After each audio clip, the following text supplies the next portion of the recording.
JP ராசவாசம். இதுக்கு முன்னாடி நிறைய பேர் பேசுகிறாங்க மேடையில் இந்த சினிமாவை பற்றி.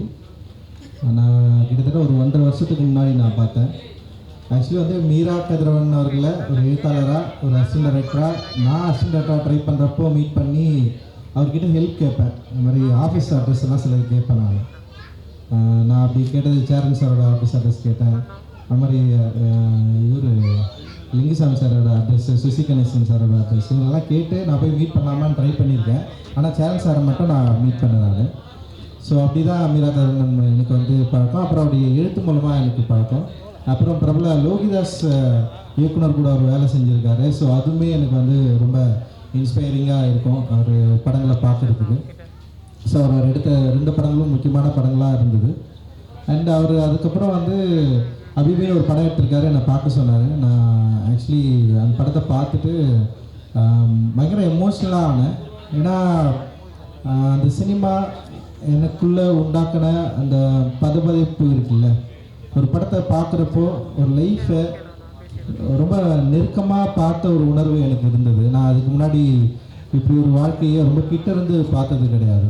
இப்போது அடிப்படையில் நமக்குள்ள பல வேறுபாடுகள் இருக்குது. இந்த இந்திய சமூகம், அதுவும் குறிப்பாக தமிழ் சமூகத்தில் வந்து பல வேறுபாடுகளோட, பல வேறுபாட்டு நிறைந்த தெருக்களோட தனித்தனியாக பிரிஞ்சு ஆனால் ஒரே சமூகமாக வாழற ஒரு மாயைக்குள்ளே தான் நம்ம வந்து இருப்போம்.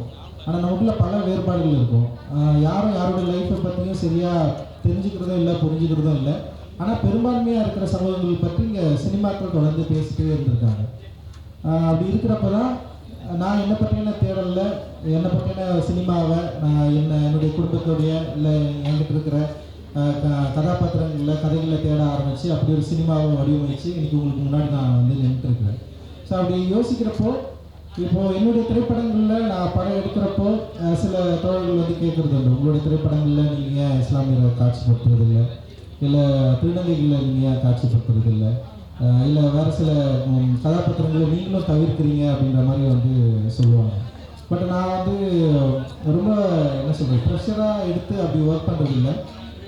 சார்பட்டா பரம்பரையில் மட்டும்தான் மீரான்ற கதாபாத்திரத்தை நான் வந்து உருவாக்கினேன். எனக்கு என்ன அந்த லைஃப்பை எனக்கு என்ன தெரியும்னா, என்னுடைய கிராமத்தில் இருக்கிற அந்த மசூதியில் எனக்கு உடம்பு சரியில்லாமல் போச்சுன்னா என் அம்மாவும் என் பாட்டியும் என்னை எடுத்துகிட்டு போயிட்டு காதில் அந்த ஊதுவாங்க.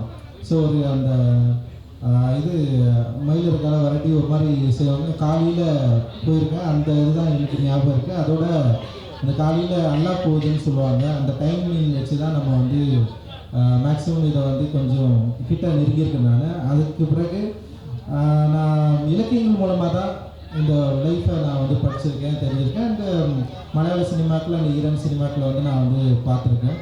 அது மூலமாக ஒரு கல்ச்சரை நம்மளால் புரிஞ்சிக்க முடிஞ்சது மலையாள சினிமா பார்க்குறது மூலமாக. ஆனால் மலையாள சினிமாவில் இந்த லைஃப் தொடர்ந்து எடுக்கப்பட்டிருந்ததுனால வேறுபாடு இல்லை. அங்கே என்னென்னா இஸ்லாமிய சினிமா, இல்லை இஸ்லாமியர்களை பற்றிய ஒரு சினிமா, இல்லை கிறிஸ்தவர்களை பற்றிய ஒரு சினிமா, இல்லை மலையாளிகளை பற்றிய ஒரு சினிமா அப்படின்ற வேறுபாடு இல்லாமல் ஒரு மலையாள சினிமாவாக அதுக்குள்ளே அந்த கல்ச்சரை பேசுகிற ஒரு வழக்கம் அங்கே இருந்தது.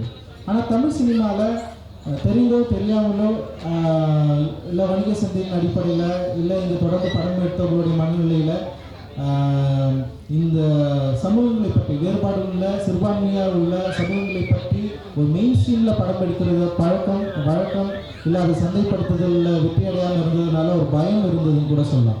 ஸோ அந்த பயத்தோடு தான் என்னுடைய லைஃப்பும் ஸ்டார்ட் ஆச்சு. மீரா கதிரவன் அவர்கள்கிட்ட நான் நிறைய டைம் உரையாடுறது. நானுமே வந்து இப்போ அமீர் என்ன சொன்ன மாதிரி ஏன் வந்து இஸ்லாமியர்கள் தங்களுடைய அடையாளத்தை மறைச்சிட்டு இருக்கணும், ஏன் இஸ்லாமியர்கள் தங்களுடைய பேர்களை வந்து மறைச்சிட்டு இருக்கணும், இங்கே இலக்கியங்களே சரி இல்லை வந்து சினிமாக்கள் இருக்கிறவங்க வந்து ஏன் வந்து இப்போ தாமிரான்னு கூட அவருடைய பேரை வந்து மாற்றி வச்சுருப்பாரு. அண்ணன்கிட்டே நான் கேட்டிருக்கேன், ஏன்னா அந்த தாமிரான் பேர் வச்சுருக்கீங்க அப்படின்னு நான் அவர்கிட்ட நான் வந்து கேட்டிருக்கேன். ஏன்னா அந்த பயம், இப்போ நான் சினிமாக்குள்ளே இருப்பேன், அமீரன் வந்து சினிமாக்குள்ளே வரப்போ எப்படி நீங்கள் வந்து பேரை மாற்றிக்கணும்னு சொன்னாங்க, அதே மாதிரி நான் சினிமாக்குள்ளே வரப்போ ஃபர்ஸ்ட் வந்து நீ தலித்துன்னு யாருன்னு கேட்டால் சொல்லாதுன்னு என்கிட்ட சொன்னாங்க. நான் சொன்னேன், நான் ஏன் சொல்லக்கூடாது, நான் சொல்லுவேன், இதுதான் என்னுடைய அடையாளம் அப்படின்னு தான் நான் வந்து பேசவே ஆரம்பித்தேன். ஸோ அங்கேருந்து தான் என்னுடைய படைப்பு வந்து ஆரம்பிச்சது. அந்த மீரா கதிரவன் மாதிரியான ஒரு பயங்கர சீரியஸ் லிட்ரேச்சர் கிட்டேருந்து வரவங்க, லிட்டரரி வேர்ல்டுலேருந்து வரவங்கக்கிட்ட நான் அப்படியான ஒரு எண்ணத்தை எதிர்பார்த்தேன். அச்சு அசலான ஒரு திரைப்படங்களை இல்லை அவருடைய கல்ச்சர் பேஸ்டு இல்லை அவருடைய இலக்கியங்கள் சார்ந்து உருவாக்குறப்போ இன்னும் வந்து பயங்கரமாக இருக்குமே. அவருடைய வீழ்த்திரு படம் பார்த்துட்டு நான் அவர்கிட்ட பேசினேன், இது இல்லைன்னா அவங்களுடைய சினிமா நீங்கள் இன்னுமே வந்து ஒன்று உருவாக்கணும்னா அப்படின்ற மாதிரி அவர்கிட்ட நான் பேசியிருந்தேன்.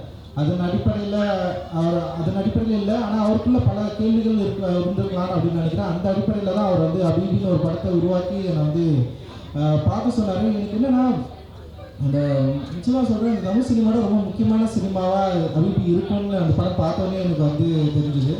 அண்ட் அதில் இருக்கிற கேரக்டர்ஸ், அதில் ஆக்டர்ஸ் அவங்க எல்லாமே பயங்கரமாக நடிச்சிருக்காங்க. நான் அது கூட எனக்கு, ஏன்னா ஒரு இயக்குனர் டெஃபினட்டாக அதெல்லாம் ஒர்க் வாங்கிடுவார். ஆனால் அதோட நுவான்சஸ் இருக்குல்ல, ஒரு நுணுக்கம் இருக்குல்ல, ஒரு வீட்டில் உபயோகப்படுத்துகிற ஒரு சின்ன பொருட்கள் இருந்து, அப்புறம் அவங்க எப்படி உட்கார்றாங்க, அதோட துணியிலிருந்து ஒவ்வொரு சின்ன நுவான்சஸும் பயங்கரமாக இலக்கியங்களில் வெளிப்படுற வார்த்தைகள் போல. ஏன்னா ஒரு புத்தகம் வாசிக்கிறப்போ ஒரு முழு புத்தகம் தராத திருப்தி வந்து ஒரு வரி கொடுத்துரும், ஒரு நாவலுடைய ஒரு வரி வந்து கொடுத்துரும். அந்த வரி படித்து முடித்தவொடனே நமக்கு வந்து அப்படியே பயங்கர ப்ளஷர் ஆகிடும். அது வந்து அந்த வரியை வந்து ஒட்டுமொத்த நாவலையும் படிக்க வச்சிடும். அது மிடில் இருக்கும், இல்லை லாஸ்ட் பேஜில் இருக்கும், இல்லை ஃபர்ஸ்ட் பேஜில் இருக்கும். அது எங்கே இருக்குன்னு அது வந்து செம்ம மேஜிக். ஆக்சுவலி புக்ஸ் படிக்கிறப்போ தான் அது வந்து நிகழும். அந்த மாதிரி தான் அபிபியை நான் வந்து பார்க்குறேன். அபிபி வந்து தமிழ் சினிமாவோட ஒரு முக்கியமான ஒரு மேஜிக் நிகழ்ச்சியாக நான் வந்து பார்க்குறேன். டெஃபினட்டாக இது வந்து ஒரு பெரிய பாய்ச்சலை நிகழ்த்திருக்கு. இத்தனை ஆண்டுகால சினிமாவில் ஒரு வெளிப்படையான, யாருக்கும் பயம் இல்லாமல் இப்படி பேசுறதுக்குள்ள இதுவே ரொம்ப மோசமாக இருக்குது. யாருக்கும் பயமாக, யாருக்கு பயப்படணும் நம்ம, இது ரொம்ப இருக்குது. அவர் படத்தை எடுத்துகிட்டு ஏன் இவ்வளோ பதட்டப்படணும்? மீரா கதிரவன் வந்து இந்த படத்தை எடுத்துகிட்டு அவ்வளோ பதட்டத்தோடு வருவார். இது எப்படி மக்கள் எடுத்துப்பாங்களா, இதை பற்றி பேசுவாங்களா, எல்லோரும் வந்து இது என்ன சினிமான்னு சொல்லுவாங்க, இந்த இப்படி ஒரு சினிமா எடுக்கிறப்போ வந்து நமக்கு என்ன மாதிரி கேட்டகரைஸ் பண்ணுவாங்க, இது வந்து மெயின் ஸ்ட்ரீம் ஆடியன்ஸ்க்கு பிடிக்கும் அப்படிங்க. ஏன்னா அவர் சாதாரணமாக சினிமா எடுக்கிற எந்த இயக்குனருக்கும் படம் ஓடணும் ஓடக்கூடாதுன்னு ஒரே பயம்தான் இருக்கும். யாருக்காவது எல்லாருக்கும் பிடிக்கணும், பிடிக்காமல் போயிடுமோன்ற ஒரு பயம்தான் இருக்கும். ஆனால் இந்த இயக்குனருக்கு இன்னும் கூடுதலான ஒரு நெருக்கடி இருக்குது. அந்த நெருக்கடியை இந்த சமூகம் கொடுத்துருக்குல்ல, இந்த சமூகம் கொடுக்குறப்ப அப்போது இந்த பிரச்சனைகளை, இந்த நெருக்கடிகளை கொடுக்குற இந்த சமூகங்களிலிருந்து உருவாகிற ஒரு கலைஞன் தன்னுடைய படைப்பை ஒரு சுதந்திரமாக விடுதலை உணர்வோடு உருவாக்க முடியாமல், அப்படி உருவாக்கினாலும் அது எப்படியாவது எந்த பிரச்சனையும் இல்லாமல் மக்கள்கிட்ட கொண்டு போய் சேர்க்கணுன்ற ஒரு எண்ணம் இருக்குல்ல, இப்படி ஒரு ப்ரெஷரை உருவாக்கப்பட்ட ஒரு இடத்துலேருந்து வந்து இப்படி ஒரு அற்புதமான ஒரு சினிமாவை மீரா கதிரவன் வந்து பண்ணியிருக்காரு. அது நிச்சயமாக மக்களுக்கு ரொம்ப பிடிச்ச சினிமாவாக இருக்கும். ஏன்னா தமிழ் சினிமா ரசிகர்கள் ரொம்ப வித்தியாசமானவர்கள். மற்ற சினிமாவை மாதிரி, மற்ற சினிமா ரசிகர்கள் மாதிரி கிடையாது அப்படின்னு நான் நினைக்கிறேன். ஏன்னா படம் எடுத்து முடிக்கிற வரைக்கும் என்னுடைய படமும் சரி, இல்லை இங்கே இருக்கிற ஒரு சீரியஸான ஃபிலிம் எல்லாமே என்ன நடந்திருக்குன்னா வந்து ஆடியன்ஸ்க்கு பிடிக்காதுன்னு தான் எல்லாருமே சொல்லப்பட்டிருக்கு. ஆனால் தியேட்டரில் வந்ததுக்கப்புறம் வந்து பயங்கரமாக பிளாஸ்ட் பண்ணியிருக்காங்க, பயங்கரமாக கொண்டாடி இருக்காங்க. அந்த மாதிரி நிச்சயமாக அபிபி வந்து கொண்டாடப்படும், பிளாஸ் பண்ணப்படும், பயங்கரமாக ஒர்க் ஆகும் அப்படின்னு நான் நினைக்கிறேன். சினிமாவில் வந்து இது ஒரு பெரிய ஒரு முன்னுதாரணமான சினிமாவாக மாறும். இதுக்கு பிறகு வந்து வேறுபாடுகள் கலைந்து எல்லா லைஃப்பையும் வந்து ரொம்ப சகஜமாக பேசுகிற ஒரு சினிமாவை ஒரு தமிழ் சினிமா சூழலில் உருவாகிறதுக்கான வாய்ப்பு டெஃபினட்டாக இருக்குன்னு நான் நினைக்கிறேன். ஏன்னா அப்படி தான் இது எல்லாமே மாறி இருக்கு. யாருமே பேசாத வரைக்கும் அதுக்கு பின்னாடி பல கதைகள் பேசப்பட்டிருக்கு. ஆனால் பேசி உடைச்சதுக்கப்புறம் இது இவ்வளோதானா அப்படின்ற இடத்துல மாதிரி அதுக்கப்புறம் அதில் பயங்கர எக்ஸ்ப்ளோர் பண்ண ஆரம்பிச்சிடும். இப்போ எப்படி தலித் லைஃப்பை பேசுறதுக்கு முன்னாடி இப்போ ஒரு லைஃப் எடுத்தால் படமே ஓடாது, இது வந்து அங்கே பர்டிகுலர் ஏரியா தியேட்டர் கொடுக்க மாட்டாங்க அப்படின்னு நிறைய சொன்னாங்க. ஆனால் படம் எடுத்து முடிச்சதுக்கப்புறம் படம் மக்களுக்கு ஆடியன்ஸுக்கு பிடிச்சதுக்கப்புறம் அதுக்கு ஒரு சந்தை மதிப்பு உருவானதுக்கப்புறம் அந்த படத்தை பயங்கரமாக எக்ஸ்ப்ளோர் பண்ணாங்க. அந்த கதைக்களங்களில் பயங்கரமாக எக்ஸ்ப்ளோர் பண்ணாங்க. நிறைய பேர் லைஃப்பை எடுக்க ஆரம்பித்தாங்க. ஈவன் நான் தலித்தை வந்து தலித் லைஃப்பை வந்து பயங்கரமாக செலிப்ரேட் பண்ணி எடுக்க ஆரம்பித்தாங்க. அவரோட வாழ்க்கையை வந்து மக்கள்கிட்ட கொண்டு போய் சேர்க்க ஆரம்பித்தாங்க. மக்களும் ஏற்றுக்கிட்டாங்க, பயங்கரமாக கொண்டாடினாங்க. வேறுபாடுகள் நிறைந்த இந்த தமிழ் சூழலில் சுவாரஸ்யமான ஒரு சினிமா தரப்பை டெஃபினட்டாக கொண்டாடுவாங்க அப்படின்றதுக்கு இதெல்லாமே வந்து ஒரு முன்னுதாரணமாக இருந்தது. அது போல தான் இப்போ வேறுபாடுகள் நிறைந்த, அதுவும் வந்து நமக்குள்ள மத ரீதியான வேறுபாடுகள் இருக்கிற இந்த இடத்துல இந்த கல்ச்சரை நம்மளால் வந்து ஏற்றுக்க முடியுமா, கொண்டாட முடியுமா, நிறைய வந்து எண்ணங்கள் நமக்கு இருக்கலாம். பட் அப்படி அதை பிரேக் பண்ணி நிச்சயமாக அபிபி வந்து எல்லாராலும் கொண்டாடப்படக்கூடிய ஒரு சினிமாவாக மாறும். மிக அற்புதமான திரைக்கலைஞர்கள் இந்த படத்தில் நடிச்சிருக்காங்க, அங்கே வாழ்ந்துருக்காங்க அப்படின்னு தான் நான் சொல்லுவேன். நான் வந்து ஆக்சுவலி சாம் சீரிஸ் மியூசிக் பண்ணாத ஒரு வேர்ஷனை நான் வந்து பார்த்தேன். கிட்டத்தட்ட 1.5 வருஷத்துக்கு முன்னாடி நான் வந்து பார்த்தேன். ஸோ அப்போ எப்படி ஒரு ஃபர்ஸ்ட் ஃபிலிம் பண்ணிட்டு ஒரு பயத்தோடு இருக்கிற ஒரு அண்ணனாக தான் நான் மீராக பார்த்தேன். அவருடைய பதட்டம் இன்னைக்கு வரைக்கும் எனக்கு தெரிஞ்சுட்டே இருக்காங்க. இன்றைக்குமே வந்து பயங்கர பதட்டத்தோடு தான் இருக்காரு. இது எப்படியாவது கரெக்டாக கொண்டு போய் சேர்க்கணும் அப்படின்னு நினச்சிட்டு இருக்காரு. அண்ட் படத்துக்காக தான் இவ்வளோ பேர் வந்தாங்கன்னு நினைக்கிறேன். நான் இவ்வளோ பெரிய இயக்குநர்கள் இங்கே வந்து உட்காந்துருக்காங்கன்னா டெஃபினட்டாக படத்துக்காக தான்.